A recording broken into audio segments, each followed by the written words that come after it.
going on? You want to tell me a story? I was also from an employee of the VA. What's going on? Just so you know, I'm recording. Yeah, that's fine, that's fine, that's fine. They screw with me a lot, so I like to document everything. Basically, she needs to go. She is. Yeah, she's corrupt. Klinker is corrupt. She needs to go. Channel 4, Fox 4 just came out and did an interview with me. But here's if you go to Bay Pines Exposed, okay. Remember that Bay Pines Exposed on YouTube and Facebook, you'll see all kinds of stuff about the wrongdoing going on there. And I used to work with the police department out there. I was a dispatcher. Okay. And I applied for and was accepted to a police officer position.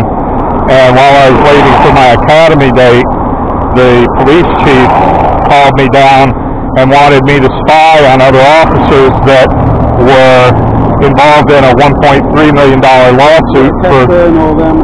Yeah.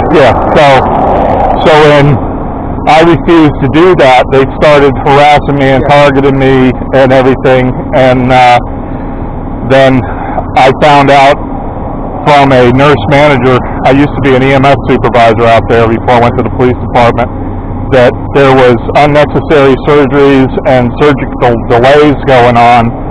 And one guy, if a radiologist had been called when he was requested, they could have treated a veteran with a barium enema. This is an email I have from the surgeon on duty. But instead, because he wasn't called in a timely manner, 3 hours later, the surgeon decided I got to open this guy up, opened him up and removed several feet of his intestine. I reported that to Klinker and told her I expect to be retaliated against for coming to you with this. And she said, if that happens, let me know and I'll take care of it. I said, all right. 3 days later, police department was bringing charges against me for removing documents from Bay Pines property, which I never did. And so I'd reached my limit. So I was resigning. I was walking my paperwork through when Debbie Bailey went to Director Klinker, and she left me a voicemail saying this, and I still got it, that she went to Klinker and said, hey, the retaliation that Keith Hansford predicted is happening and he's resigning because of it. And she said that she took her glasses off and said, well, I hate to lose a good employee, and put her glasses back on and went back to work. As far as I know, they never did any type of investigation. They never did an AID, nothing. Well, what I got going on is I just recently resigned about going on a month now. I used to work as a nurse over here, LPN. Also served in the Marine Corps 8 years. Thank you for your service. Discharge. Came here to work, started working as a janitor, and moved myself up.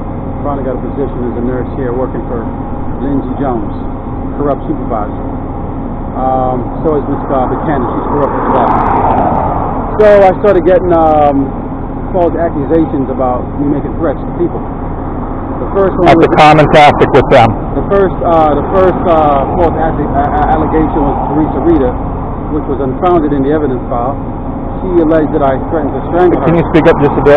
Yeah, she alleged that I threatened to strangle her, and it was unfounded. I never said anything to this lady. You know, so she comes back to work the next day laughing, smiling, as if everything is okay. She never filed a police report, so I said to myself, these actions are not the actions of someone who was threatened. Someone who was threatened, they would call the police. They would file a police report.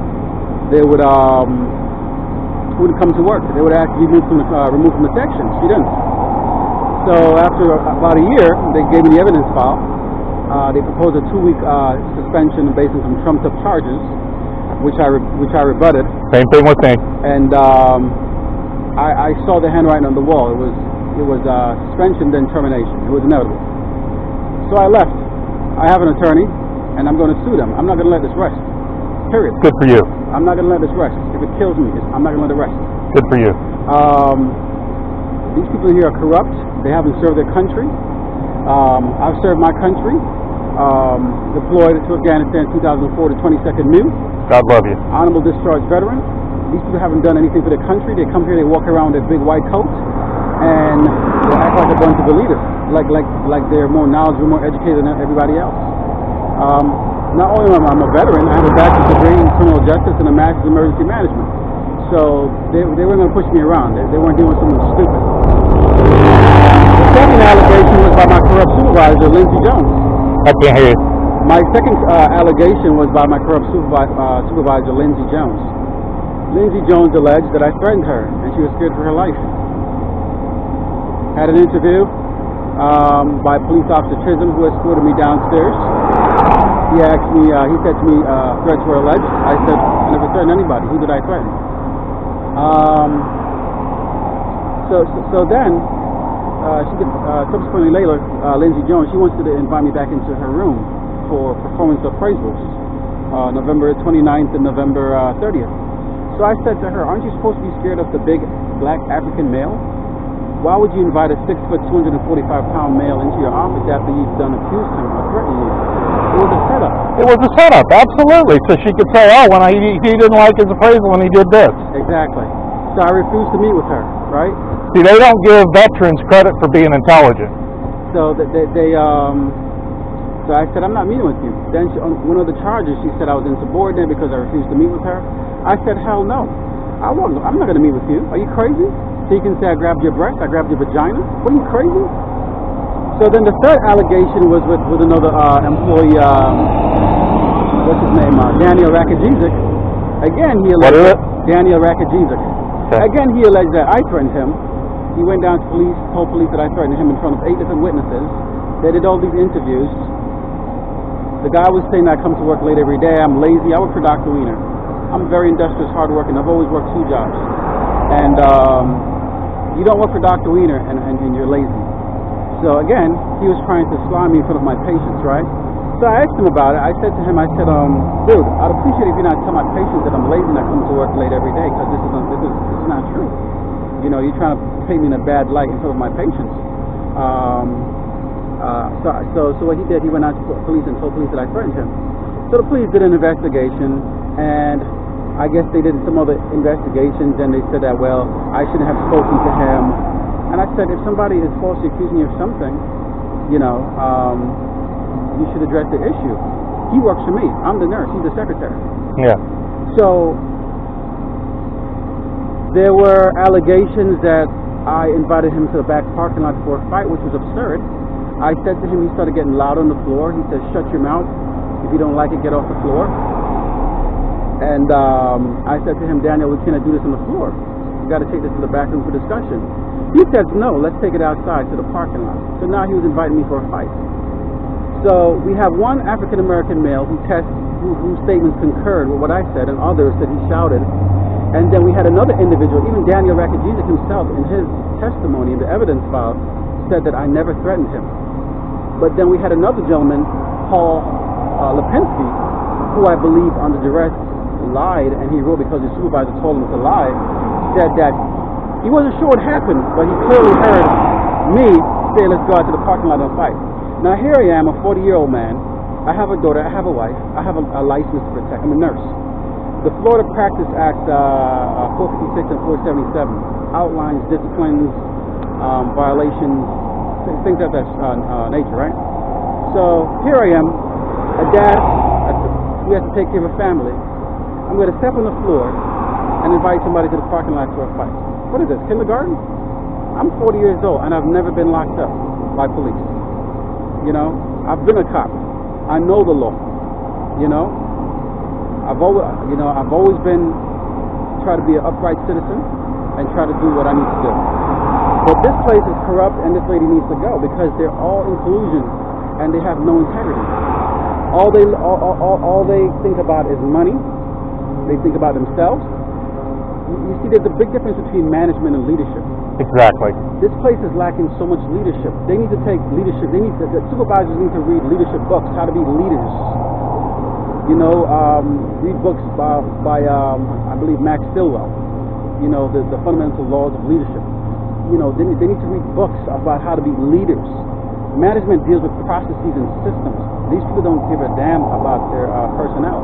And that's why they have... Their attitude is, why should I improve? Why should I try and be a leader? I'm still getting paid. Exactly. They have a high attrition rate, which is not fair to the taxpayers, because they're trained people all the time to come and go. It's like an open door right here, and something has to be done. I have a question for you. Do you have an attorney? What's that? Do you have an attorney? Yes, I do.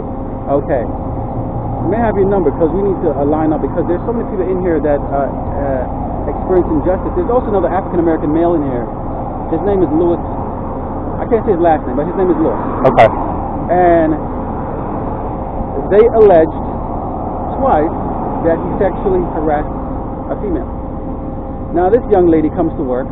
The young lady happens to be a white lady, and she's very lazy. She sits there at the desk and she acts like a baby doll. The veterans are waiting in line. She's doing her nails and her hair, and you're there for customer service, not to look pretty. Yeah. So he complained about it, and in retaliation, she filed a false complaint that he sexually harassed her. Then later she comes to try to hug him and say she's sorry. So these are things I don't understand. People need to realize that their actions need to align. Their statements need to align with their actions. Well, you know what? Everything that you have told me is just a carbon copy of what people go through at Bay Pines at the main campus. Trumped up charges. Just real quick, when they targeted me for retaliation, they charged me with non-existent policies and procedures. And when I asked for them, I said, what policy and procedure are you talking about camera placement?